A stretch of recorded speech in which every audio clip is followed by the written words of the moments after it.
Emotion is the message I call from you. For a long, long time, we've been deceived by the illusion. We're called by different names, and this has served to just confuse us. When all is said and done, to be one's our revolution. Alafia, I'm Dr. Gloria Latimore-Peace, host and producer of the H3o show, formerly known as the Art of Life H3o show. I decided to shorten the title so it'd be easier to say. And the title of this show is What Shall We Tell Our Children Who Are Sons? And I'm on a mission here to do an investigation and an exploration of what we do vis-a-vis our children.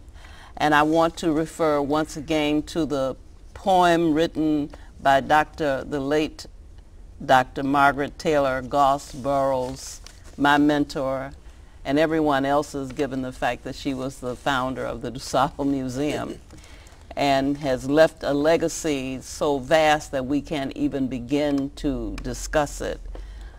What shall I tell my children who are black of what it means to be a captive in this dark skin? What shall I tell my dear one, fruit of my womb, of how beautiful they are when everywhere they turn they are faced with abhorrence of everything that is black?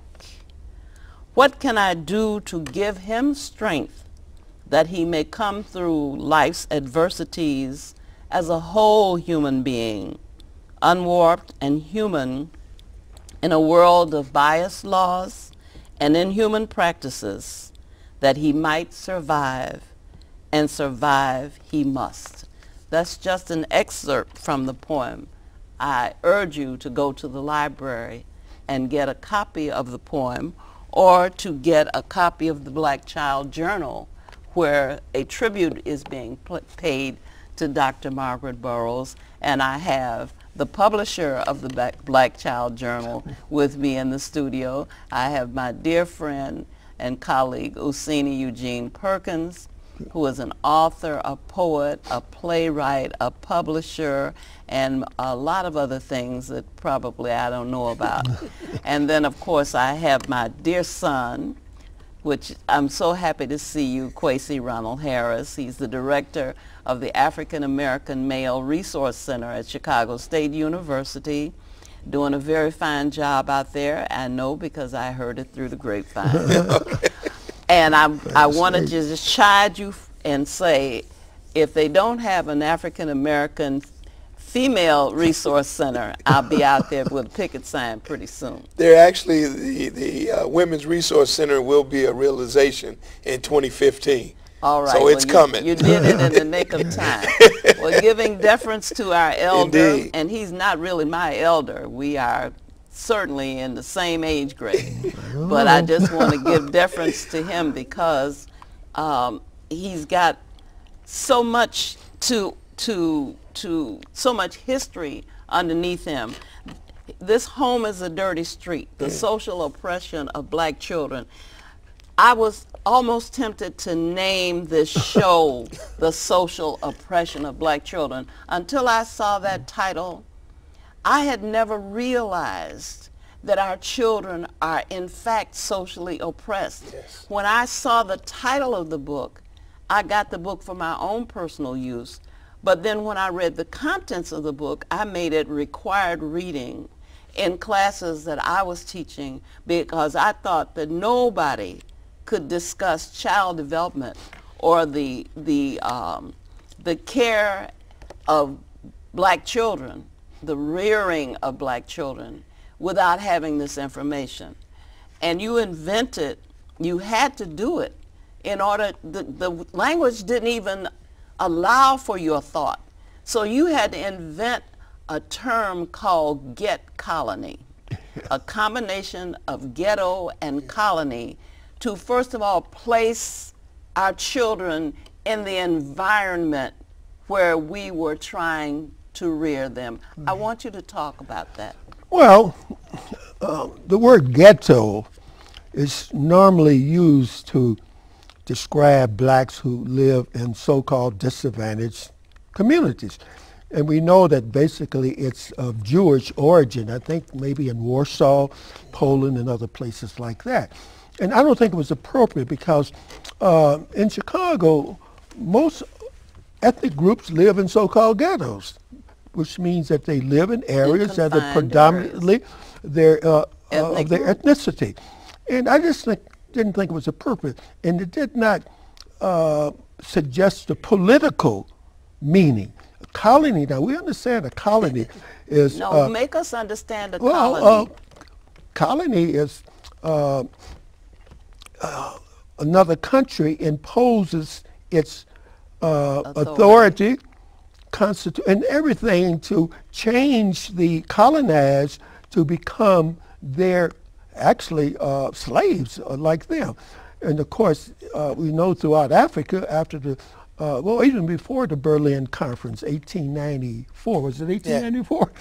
When all these Europeans, they sat around the table and said, you know, instead of us fighting each other over this land, because it's all about land, freedom, liberation is about land. Well, let's separate this around. So I thought that colony was more appropriate than just calling it a black community. To call an area that is controlled from outside its borders. Right.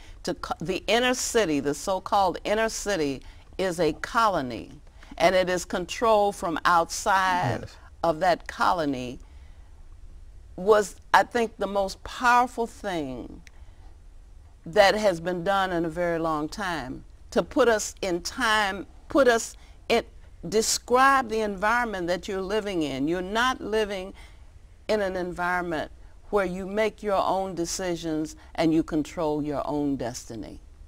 And you are raising your children in this environment. So for you to have come up with that was just so beautiful. And then, of course, you went to the home of the brave and the land of the free. And you said, nothing about that applies because this does not apply to the colony in which black children are being raised. And I think that's still true today to a great extent because we've been walking in circles. That book, which was written in 1975, and really? And I don't want to be getting into an ego thing. What that's the 45th anniversary. That's a limited edition. Only 100. We only had 100 printed. Well, you have 99 because I got this one. Okay, it's been out of print for about 7, 8 years. Although Third World is thinking about revising it or bringing it back out. But I thought that 45 years that I would put out a limited edition with a new foreword, which is written by Paul Hill, and Paul is the founder of the National Rites of Passage Institute out of Cleveland. And I guess the point I'm trying to make, the problems that exist today in our communities are the same problems that existed in 1975. So we've been just going in circles. That book is dedicated to 3 young brothers that were killed by policemen. Michael and John Soto. You may remember about the Michael and John Soto, and a young kid named Johnson. And so I dedicate that book to them. And so what's happening today, not only in Chicago, but in other places, young black youth are being shot allegedly because of some crime that they've committed by white policemen. So just walking in circles, and Barbara Sizemore, you know, her book. She had a book called Going in Circles. Yeah, Walking in Circles. That's a book the Third World Press published. And so I think this was one of the forerunners of the books dealing with black youth. Since then, there's been hundreds and hundreds. But only a few books, to my knowledge, predates Home is a Dirty Street as it relates to youth that live in the colony in our urban cities. And specifically, you were referring to the Lawndale community, but the Lawndale community was the poster child of the black community everywhere. Everywhere you had the same situation. And for you to have had that insight and that foresight to put this down, you know, to explain to us what our situation is. And when you say that the same problems exist today that existed then, I would want to add on steroids. Well, Because we intensified. seem to have, yes, we seem to have more of them, and on a grander scale, more often. And the thing is, very often when I see the families on television shocked that their child has been murdered on the streets of Chicago, or their father, their brother, their husband, their mate, they're shocked. And the first thing you hear someone say was, and he didn't even do nothing. And the thing I have gotten used to is, you don't have to do nothing. See, that we presume that you have to provoke violence against you in order to be violated. And that's the first thing we need to get rid of. You don't have to provoke anybody who is violent to be violent. They will be violent without a cause. Interesting. Ta-Nehisi Coates, who has written this superb article on reparation. His book starts in North Lawndale. The gentleman from Mississippi that came to the west side purchased a house in North Lawndale in the early 60s. In the area that I'm talking about, and I don't know if it was a coincidence, but you had this large migration of Southern blacks coming to Chicago, moving on the west side, and being ripped off by these real estate agents. And it's interesting that he begins his article with this Southern gentleman buying a house in Lawndale. Wow. Well, if I get into that, because see, I know that I'm a West Sider. So if I get into that, we'll be talking about the home buyers, the African American home buyers who were trying very hard to buy homes and couldn't get mortgages, and consequently, you know, were exploited in more ways than one. But they were contract buyers, and they did not have mortgages. But I don't want to stay there, because I've been there on a previous show. It happened that it just came up. Wow. But you know, what shall we tell our children who are sons? First thing, we have to tell them where we are. If we were in Africa and we were in the rainforest, we would teach the children which animals were carnivores and which ones were plant eaters. That's right. We would teach them the eating habits, the sleeping habits, all of we would teach them behavior of everything in their community so that they would know how to conduct themselves. Because you're not going to avoid there being tigers and lions and rattlesnakes and boa constrictors. You're not going to get away from elephants. All of those monkeys, all of those things are going to be there, and you're going to be there too. So you have to know how to manage the environment that you're in. Our sad thing is we don't tell the children that they're in a get colony. We don't tell them who Officer Friendly is. Officer Friendly may or may not have an AK-47 in the trunk of his vehicle. So that you need to understand where you are, the behavior of the people, or the likely behavior of the people among whom you live, so that you can conduct yourself accordingly. Now, you have the African American Male Resource Center. Yes. What do you tell the young men who are there? You get them kind of late, because we should be doing these things on the front end. On the front end. But what do you do when they get to you? Well, right away, you know, right in line with what Baba Yusini was just speaking to, is this whole notion, and you alluded to it, about the predators, you know, and we began to have conversations about what role do you play in your community. There's only so many roles you can play. You're either going to be a predator, you're going to be a parasite, you're going to be a puppet, or you're going to be a protector.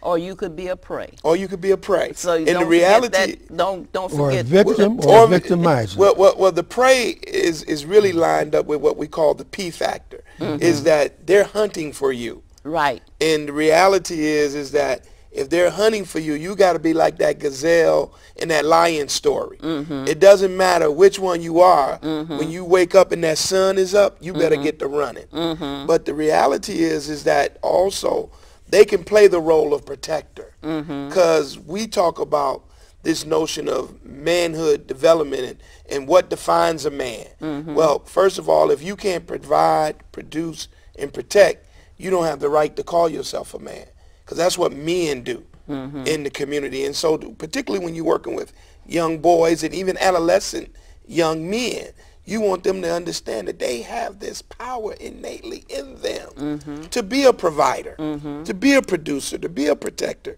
But if you so choose, because life is about choices, you can choose to play the role of a predator. But remember, you can get got just like that predator can get you. All right. And you could play the role of a parasite. And that host could be the predator that got. So now you have nowhere to stay. Right. Or you can play the role of a puppet, and if someone comes and cuts your strings, you're lifeless now. So why not take the honorable role, the honorable route of being a producer, a provider, and a protector, which gives you dignity, which gives you instant gratification, that you're doing something to contribute to the fabric and the stability of your community. So that's moral suasion. But see, we have to also bring them this other P. That other P is the pimp. Oh, you know, here's the pimp who's pimping everything. Yes. That's the parasite. The parasite. You calling the parasite by a pretty name. Absolutely. Well, I'm just calling him out. Okay. Call him a pimp. So you pimping the community, you exploiting everything and everybody that you can for your own self-interest. But you, in fact, are the prostitute because you in a colony. Yes. And from outside the colony, they pimping you. Yeah, So you think you the arch pimp, but you just another one of the women. You know, you might as well be a boy. Yeah. You just another one of those prey to be exploited by the main pimp, who is sitting there holding some purse strings and some political power. Yes. And can cut your game off at any time he decides the game is over, game over, go back to where you came from. If I could, when you spoke about that, it brought me back to a moment when a good friend of ours, and we spoke about him earlier, Coach Powell, him and I, he's the author of the book Message in a Bottle, The 40-Ounce Scandal, and we have a new book out called Hip Hop Hypocrisy, When the Lies Begin to Sound Like the Truth. And in there we talk about game. But we also created an acronym for the word game. Good. Getting arrested, addicted, manipulated, and eliminated. Oh, that's beautiful. Game's over. Okay. But then also take it a step further. When you look up the word in Webster's dictionary, game also means the hunted or the prey. Absolutely. And so now we talk about who are the big game hunters. Right. And who are the game masters. Okay. See, that goes back to that get colony, those external forces Right. who are really the game masters. They the hunters with the gun. And they create the rules of the game. Right. And so think about this notion game. In the community, everybody wants to get into the game. Right. But we know game is also an analogy of something that's illegal, illegit, and illogical. Right. So that means you got to commit a crime. Right. You do the crime, now you got to do some time. Right. Because somebody dropped a dime. Right. In that process, you lose your name because you become a number. Right. You also lose your flame. Jody's got your girl and gone. Now you're trying to place the blame on somebody else because you've been taken away from your most sacred place in your community, your home. The last two letters in every one of those words is M-E. The game is always about me and not about we. So when we talk about the get colony, if we're going to work with our children, what do we tell them? You're not me, you're we. You're us. And it's bigger than just you. Right. And so you got to move away from this individualistic mindset. It's either we all win when we're all in. We lose if we're not all in it. And it has to be an intergenerational conversation like we're having here today. the children are not here presently, but they are here spiritually, because we are those children who've come back as the adults again. And so we have to just make the connection. Right. Well, we had a song, Anytime the Hunter Gets Captured by the Game. Absolutely. You know, so we have understood this this usage of game to reflect all of this. Yes. You know, to to reflect that which is being played, that which is played, and that which is the player. And the ultimate player is not in the get colony. Not at all. The ultimate player is somewhere in a seat of power with a purse that is able to call shots. Anytime, anywhere, anyhow. I'm thinking about the song "We Are Family." We Are I think Family. Sister Sledge. Sister Sledge.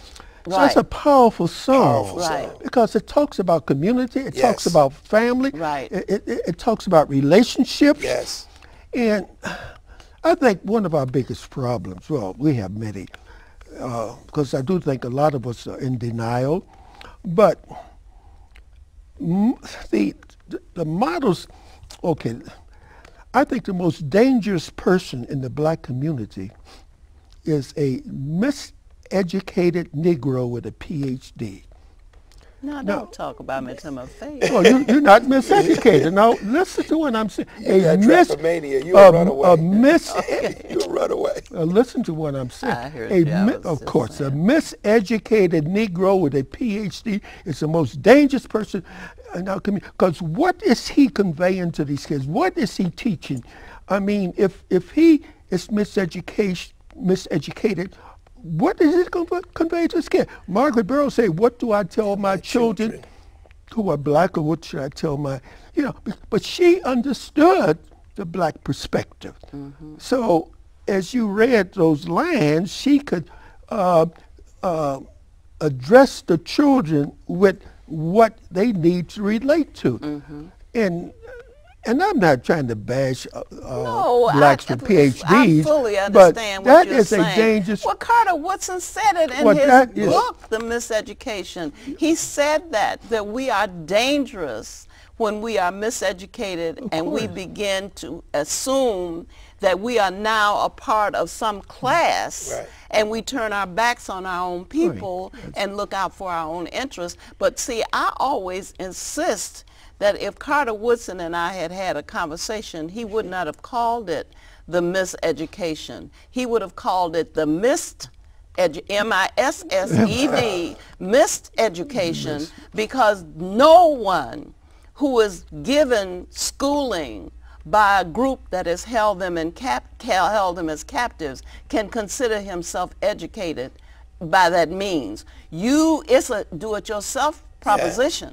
You got to get in some books and do some work. See, you have got to do.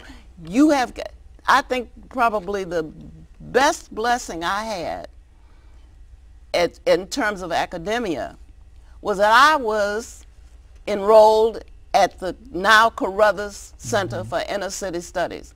I knew how to read. I knew how to write.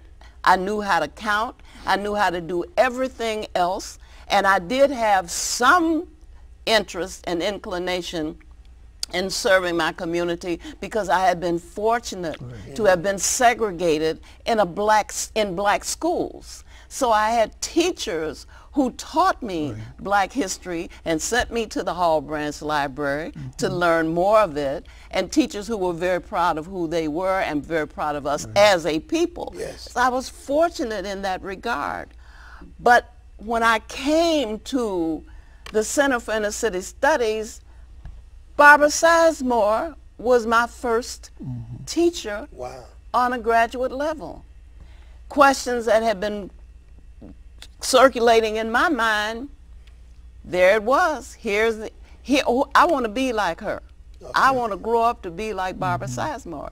There was not that much difference in our ages. But the point is that you need mentorship, you need guidance, and if you are open to it, then when they say when the student is ready, the teacher will appear. Well, let me tell you, they had a whole faculty of people down there. Do you believe Jacob Carruthers? Nancy Arnett. I had everything that is considered heavy in the world. It was impossible for me to go off and be a miseducated Negro after that. If I didn't come out of the Center for Inner City Studies with my head on straight, I was a hopeless person. And I'm hoping that there are a lot of alumni who are out here who still have not lost their sense of community. Yeah. But you are quite right. You have to stay anchored in your community. So how do we get them to, how do we get our children to anchor themselves in the community and think of this as home? Well, I think this is home. I think the more exposure, the more opportunities where they can see examples to sample, where they can meet a Baba Husseini, where they can meet a Mama, you know, Gloria Peace, and they begin to see the validating facts of that these are the folks that I want to be like. You know, they don't have all the tapestries of mainstream, and they don't live in big houses on the hill. They hustle and bustle just like anybody else, and they become the examples of the beautiful struggle. You know, that whole notion of that struggle is beautiful. Mm-hmm. It's something meaningful in doing the work. You know, that you draw and value from that. It's something you can't help doing. No, you can't escape it. Right. You know, you can't escape it. The beautiful thing, since we talk about beauty, the beautiful thing about your life and your work is that you took care of every generation. You wrote for the adults, yes, and you wrote for the children. Plays that you wrote at ETA Theater, very often we could take our classes to these plays, the Black Fairy. You know, why can't there be a Black Fairy? Please send me some magic so I can make every black child free with some music. You know, these are the things that appeal to children. We can tell them all day long about a book like this, but not a lot of young people are going to pick up a book like this unless they're in class and the teacher calls it to their attention. But you wrote poems and plays, Hey Black Child, and told stories. And storytelling is a powerful medium. Tradition. How did you know to do that? Young John Henry, Deadwood Dick, the legend of Deadwood Dick, Ida B. Wells. Well, I was fortunate. I grew up in the environment. As you know, my father was an Marion Perkins, outstanding person. Of course, not just a sculptor. Didn't have a high school education, but he was just a very viable person, and he could interact with the intellectuals and with the common man. And sort of that confluence enabled him to be but you humble. wrote, you didn't sculpt? No, but it's still it's still art. Okay. And my father epitomized art and exposed me. When I was young, I met Paul Robeson. I had a chance to meet Langston Hughes. I had a chance to meet Margaret Walker. I had a chance to meet Willard Motley, wrote Knock on the Door. And in fact, Margaret Walker and Willard Motley, I was on the Chicago Literary Hall of Fame committee this year. And both of them would be inducted into the Hall of Fame. And next year would be Margaret Walker's 100th anniversary. And a lot of people forget that Willard Motley, Knock on the Door, although it was about an Italian boy, I mean, he grew up in a similar type of colony, and you know, his motto was live fast, die young, and leave a good-looking corpse. Now, you know, how that applies to some of our young people, I think it's you can see the same, live fast, die young, leave a good-looking corpse, you know, so, but you know, there is a bright side to all of this too, because I have never met so many intelligent young people all over. I still travel, not as much as I used to, but as Quincy knows, we got some brilliant young people. Listen, some of them are my relatives. Yeah, I'm claiming them. And so who assumes responsibility for that? You know, I've been involved with Beta Shabazz from its inception, new concept school that Hakeem Mehabuti and Safisha Mehabuti founded. Right. And we had, we're given a gala in a couple of weeks, but we could count the young people that graduated from that school and have done exceptionally well. Wonderful. Exceptionally well, because they got that foundation. Right. And we're talking There's about nothing like a the foundation. pipeline The begins at birth. It doesn't begin at school. They're That's talking about right. the prison pipeline. No. It begins at birth. Yeah. Well, you know, when I first invited you to come to be Yes. on the show, I said the title of the show is going to be "What Shall We Tell Our Children Who Are Sons?" And right off the cuff, he said the first thing we must tell them is that we love them. Oh, that's critical.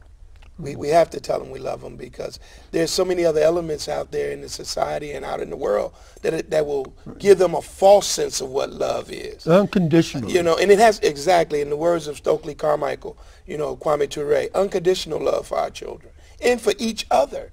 Because as we love our children will then see how we much love ourselves too.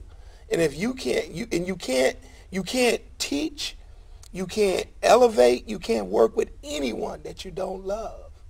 And so if they can get that first grounding of love from that first root, that first environment, they can go out into any environment and weather the storm, because they know the clouds and sun and stars of love is going to sustain them, be it here on the physical level, on the spiritual level, because that love is constant. It's constant. And I think, you know, to modify that a little bit, express love. Yes. Because very often people say, and I've heard myself saying, you know, it's almost like the song, "Ain't That Loving You, Baby?" Ain't that You know, you see all these sacrifices I'm making. Yes. You know, I do without, I work from stem to stern. You know, I do everything that I can for you. I give you everything you need and try to give you most of what you want, and you still don't feel loved. Yeah. Well, you can't feel love unless love is expressed. Yes. And it is not expressed silently.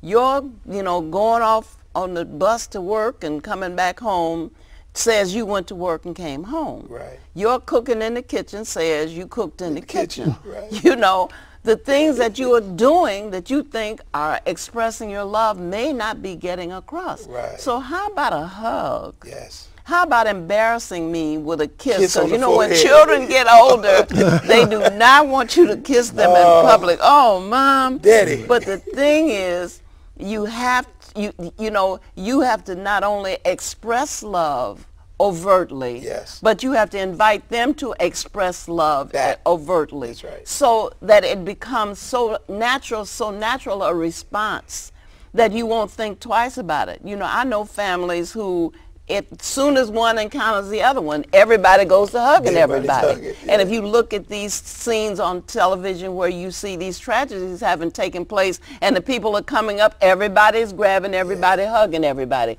because we know the importance of touch. Yes. We have to express our love. We have to touch each other. We have to greet each other. We cannot act as though we have been with each other 24/7. When you see me, you need to acknowledge my presence. You have to greet me. Yes. I must greet you. When you leave me, you must exit with something saying, you know, I'm leaving now. Yes. I'll see you tomorrow.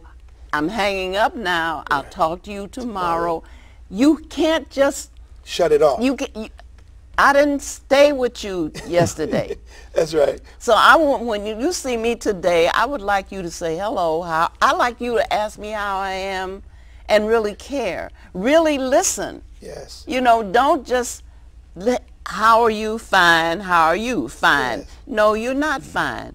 We are not fine. If we were fine, we wouldn't be in foreclosure. We wouldn't be underemployed and unemployed. Yes. We wouldn't be struggling to make ends meet. We wouldn't have children who are delinquent. We wouldn't have children who have learning problems. if we were fine, as we always, what's happening? Oh man, ain't nothing. Yes, it is. Something's going on. Something's always happening. Yes. And the thing is, we need to stop having all these cliches in our speech. Have a good day. What does that mean? Yeah. Have a good, what? What does that mean?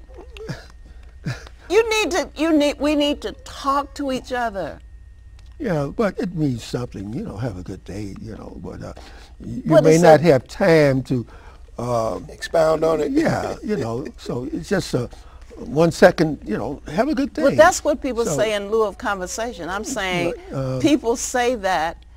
How many conversations do you have with people of any length? Well, it would vary. Yeah. But now, it's interesting. People Look, text now. yeah, They Twitter. They well, tweet. I still got In the, 3 a cell sentences. phone. You know. In 3 sentences, they tell you what they want to 140 tell you. words. Well, letters. I see people that are sitting at the same table. They all pull Texting out each their other. and text. They're not talking. They're texting each Okay. other. You making my point. And they, You're seeing right. So I'm, That high tech sometimes can impact on high touch. Right. But this Right. this denial that I mentioned earlier, I talk to homeless men quite a bit. I say, you know, how are you feeling? What's going on? And the response is, cool, man. Everything is all right. Now, how in the hell is everything all right? And here you out here begging. You ain't got no job. You're trying to sell cigarette squares for 50 cents. Blue squares. You know, yeah. So what? Because they're in denial. And they really looking for conversation. So I agree with that. Have conversation. Conversation is very important, but sometimes you may not be able to provide it.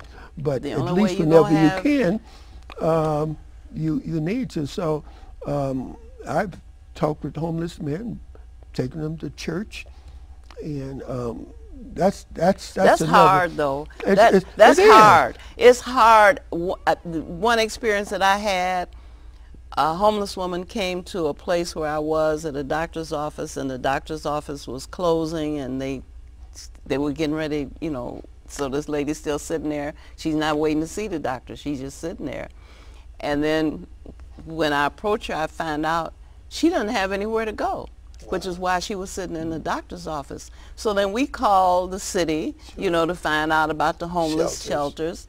And when I gave her name, they said that she was not eligible. See, you have a certain amount of stay that you can be in various shelters. And she had used up all her stays in all the shelters that were available to her, because shelters have different communities. Some are men, some are women and children, some are co-eds. So you can't just go to any shelter. So here this woman was, and they're telling me that she used up all her Available time. you know. So then they said, well, maybe they could get her in some particular shelter, but they didn't have anybody to come and get her. Can you take her? Of course I can take her. That was the hardest thing I ever had to do, because first of all, I took her so she could get something to eat. Right. And then we went to the shelter and just barely got in time, because they have hours when they close. The hardest thing for me to do was to walk in there with that lady and look at where I was leaving her, because I saw army cots as far as I could see. It was like a gymnasium of a school. There were these army cots with these army blankets, and there was just endless people on these cots. And I was leaving, this woman was a senior citizen. I was leaving her there, learning that the next morning at something like 6 or 7 o'clock in the morning, everybody got to be out. Everybody They don't care where But you go you somewhere. go in the underground here in Chicago. You see the same thing. A lot of men and some women, they don't want to be in these shelters because it's short term. Some of them are problematic. And some of them get abused in Well, shelters that's because what I they mean. steal people's stuff. But when I said this brother, I had a relationship with him. No, I just would not just meet a person in the streets and come to church with I me. just hate but to leave I've them there. had relationships, and I'm thinking about one person in particular over a year and a half. And And so I asked him, you know, would he come to my church? And I pick him up. But that was because I had a relationship with him. And he acknowledged that. No, I don't think that you could just, I would not even suggest that, because I don't think it would work too much. No, I'm not. What I'm suggesting is I didn't want to leave the lady in that situation, and I couldn't think of anything else to do. Right. She was a stranger to me. I couldn't take her home with me. I have a family. I have children. I do not know this lady. I can't bring her to my house. I can't afford to put her up anywhere. I don't have money to pay for her lodging. So I have no choice but to leave this elderly woman in this situation. That is a very difficult thing. Of course.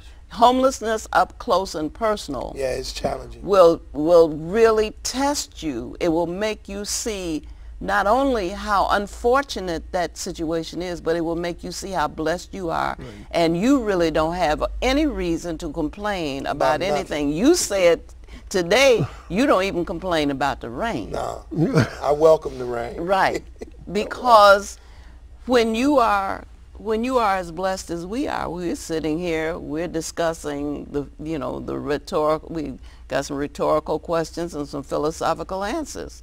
You know, what shall we tell our children? We should tell them that we love them. We should express that love to them. But what about correcting our children? Yeah. What shall we tell our children about the yeses and the nos? What things are violations? What things do you tell them not to do? Yeah, you know, those are points that definitely, you know, we have to begin to engage conversations. You know, we see our young people growing up, and you want to give them problem-solving skills, decision-making, you know, notions, to know, like, even in the African tradition of let your yes be your yes, your no be your no. Say what you mean what you say. And it's about honor, you know. You don't disrespect your elders. Okay, that's a no. You don't disrespect them. You know, you may not agree with what they said, but you don't disrespect them. The fact that they are still breathing, the fact that they still have life in their bodies, that's a library. That's a walking wisdom tree. Embrace it, you know. And if you sit long enough, you may walk away with some timeless wisdom. And I'm reminded of that a lot of times with my own children when they say things to be like, that's what Daddy told us when we were younger. No kidding. What about drugs? Do not? Definitely. Why? Well, because anything that all the others are doing it. Well, the fact of the matter is that anything that is mood and mind altering puts you at a disposition of not being able to function appropriately in the larger society. And you need to be able to operate at your optimum capacity. And you can't be going around inebriated and drinking and smoking and think that that's going to allow you to manage your life appropriately and be at your optimum level of functioning. Especially when you the game, when you the prey. You predispose yourself to get got. Right, right. Well, I think many of our young people have been criminalized. Yeah, that too. And so they don't accept these values that we are talking about. I think you have to, I'm sure that literally you have to tell children more than no. You got to tell them what is the alternative, what are the benefits from this alternative. I remember Harold Washington, late mayor, used to say, promises made, promises kept. Yeah. You know, I work with so-called kids in prisons. I've been doing it for about 50 years. And I'm very careful about making promises that I cannot back up, because they have been disappointed so many times by adults that have promised them this, have promised them this, but there's no follow-up. And so I think that working with young people, especially those that are involved with the prison system, and that's not a, well, 10, 12%, 15, that's large enough. we need more role models to go into these prisons and work intensely with these young people, and that's not happening. I've been trying to recruit men for the last 20 years to go into the prisons. I got about 7 to 8 men that do it on a regular basis, been doing it for 5 or 6 years. I feel the same way I go into prisons, but I feel the same way about going into prisons that I felt with this homeless woman. I hate to leave them there. Right. You know, I went into a prison where they had both men and women, Dixon. They had men and women at Dixon. And at one point I spoke to brothers. At another point I talked to sisters. And then I had to go home and leave them where they were. And then when I went so often that some of them began to relate to me like a mother figure. And in one case, one of the most, you know, strongest, baddest, don't mess with me brothers, broke down in tears responding to me. And I thought, oh, you did the wrong thing, because this brother didn't need to show that. You know, it was not good that he cried in front of these other brothers. Yeah, he didn't, you know, open up. But I said something to him. I said something that touched him. It's a trigger. And it just brought something. He said, "You the mother I never had." Wow. Then now we both crying. But only I'm going home. I'm gonna leave him here, and they gonna see that this brother got a soft spot. I didn't think that was very good. But you have to leave them there. And you see they need stuff. Like you see when they coming across the yard, they might have on a little thin something and it's cold outside. So you see that they need coats. Now you're trying to go through the warden and everybody trying to get some kind of program where people can donate coats that the people can have at the prison. And you find that you get a lot of resistance. But Gloria, trying to do things within that in that I don't think context. that's a bad thing. I've seen brothers in prison cry. I don't think it shows that he's soft. It shows that he's human. I was scared that he was going to make himself a target. I'm just sharing my experience. Right. I've seen some of the toughest guys, and they have cried. Right, right. And I don't think anything wrong with that. I didn't think it was anything but the wrong other with it. men, I was afraid for him. I don't think the other men will take that as a sign of weakness. Right. I don't think so. I thought men said a man ain't supposed to cry. I thought that was one of the creeds. Men say a lot of things. That's a false creed. Men say a lot of things. So I don't think that necessarily will put that man I'm glad in you jeopardy. said that, because I felt a little bit guilty. I've seen it happen. But the thing is, when you say we need role models, we need real models. We need real people that are not putting on a show, that are not playing a part in a script, but who do the things. If we're going to say don't use drugs, and we can't be using drugs. Right. You know, don't disrespect your elders. We can't disrespect ours if we have any. Whatever it is we don't want our children to do, we need to show that to them, so that they can see that this is the way that people behave. And further, that, as you said, I liked when you said the benefits of an alternative. Yeah. Give me an example of that. You say, if you're not doing this, do this instead, and here are the benefits. Well, most young people want to make money. Okay. They want a job. Okay. That's the bottom line. Okay. And how can they get a legitimate job? The benefits is you have to go to school. Okay. You have to get at least a basic education. You can hardly be a janitor today without a basic education. That is the benefit. And it may keep you out of getting into other types of trouble.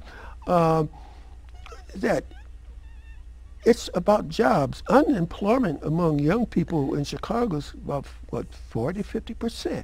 Some people say 70. In this article, in an article in this one, right, somebody said 70%. The point is that you have to show them why they should continue in school. Even though they may not get the the type of education we feel they need, they have to learn how to read and write. As bad as the schools are, I would never suggest to a young person not to go to school. We have to encourage young people. Most of the men in prison are reading at the 4th or 5th grade level. They cannot read. Well, now I had to take up this issue of jobs, because you said if you can't produce, you're not going to be able to call yourself a man. You said you need to get jobs. Carter Woodson said we are too focused on jobs, that we must teach our children how to make a living. And he mentioned all of the groups, ethnic groups, who come here from other places and come into our community and create means of earning a living in our community. They come, they set up shop, they sell us all the stuff that we like to buy. Apparently we like to buy it because we buy enough of it for them to be able to send their children to college and buy homes and send money back to their native countries. So we have got to, in addition to encouraging our children to become technically skilled so that they can get employment, we also have to encourage them to become entrepreneurs. Entrepreneurs. Absolutely. They have to. You got to make a way out of no way in a colony. Absolutely. Job. They're not going to be ever one job per person. But you know, the bell-shaped curve hasn't changed too much, and so I think motivating kids to be self-reliant and it's great. But let's face it, some of them are going to have to work. I didn't say none of them had to work. In fact, the majority. I think you do both. The majority of them will not work because there are not jobs for the majority of them. You've seen it. Right. But that goes back to what Baba was saying in reference to self-reliance, though. That gives you the drive to make something. What they may say isn't no way, there is a way. Because innately in you, there's a talent, there's a skill that you've been blessed with a gift. Right. You need to unwrap it and give the world a present. Right. And your presence is the present. Right. That you're there, you're in the here, you're in the now, and you're benefiting from being in the presence of an elder. He may give you shade, but that shade is going to allow you to feed off of his shade. You know, because now he's going to show you that he didn't do those journals by just, they didn't come up off the table and made themselves. He put in some hard work. And so again, and some money. And some resources. And sometimes it was him investing in himself. Right. So that he could be an asset to a greater source. So that was your job. Yeah. You made a job of writing plays. You created that job for yourself. You decided you were going to write. You were going to write poetry, you were going to write plays, and I don't know who wrote the songs in your plays, but you decided to do that. Yes, but raising a family, I also was, I think, realistic enough to think that I needed another source to make a living. Right, of course. See, that job. I understood that. My father worked 3 jobs, and he did a amount of work that is, you know, I'm not saying it's unbelievable, but a significant amount of work. He worked. He had 3 jobs. So the independent, and I'm especially relating to the artists, the so-called artist that feels that the world owes him a living, is going to be without a job. That my art is such that it's going to provide everything that I need. It happens sometimes, but most artists that I know have jobs. Well, let me tell you, I've seen in reading African history, I've seen the example of the community providing for valued members who they needed to have do certain work, like griots, a griot. A griot didn't have to worry about eating. A griot's job was to recall the history of the community on command.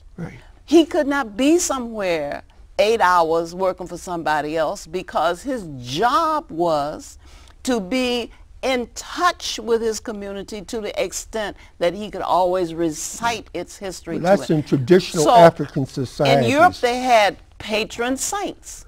somebody would just take on, some patron would take on this artist and support this artist and let this artist create work. I don't think that's unreasonable. I think it is reasonable that if you see that somebody has a talent that needs to be developed and needs to be shared and is of benefit to the community, why does not the family embrace that and help that person to bring out these gifts? You said your father worked 3 jobs, Yeah, worked 3 and jobs. was a sculptor. Right. Amazing. Not many people cut out of that cloth. Not many people can bring forth those kind of He's a gifts janitor. He in works the context. a restaurant, and he works on the docks loading trucks. Well, I think traditional African societies, we do have to make a distinction that we're living in an era that is different from traditional African societies. We have a lot of griots. I don't know if the community is supporting them. No, they're not. financially, But I'm saying, because what is wrong with that? Well, it's What nothing is wrong with it. with a man or a woman working while the man builds No, a business? It's great. Because you learn to live from 2 paychecks, and you can never not live if one of them is missing. So if one of you loses his job, which, how is it ever your job if you can lose it? Jobs don't belong to people. Jobs belong to corporations, and they are the ones who give out jobs. The Lord giveth, the Lord taketh away. So to become accustomed to having income coming from 2 people means that you start a lifestyle that requires that kind of income. And if anybody is not able to contribute to that income, then there's going to be trauma, there's going to be challenge, there's going to be suffering.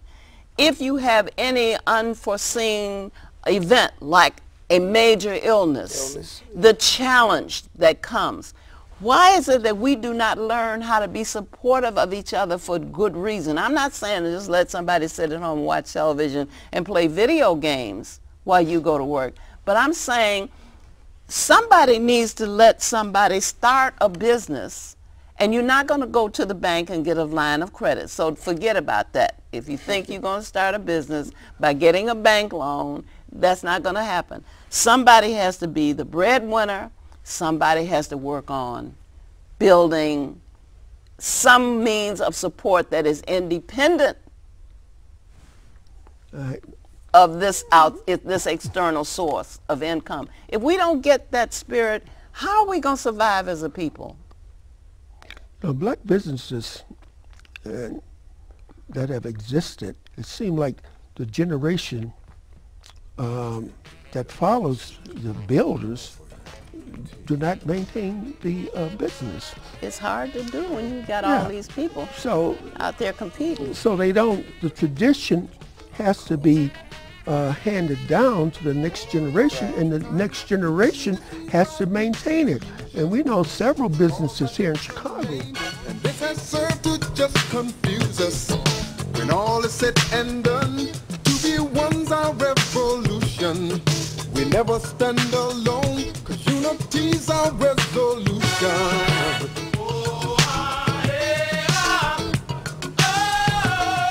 The motor is the message, a call for unity.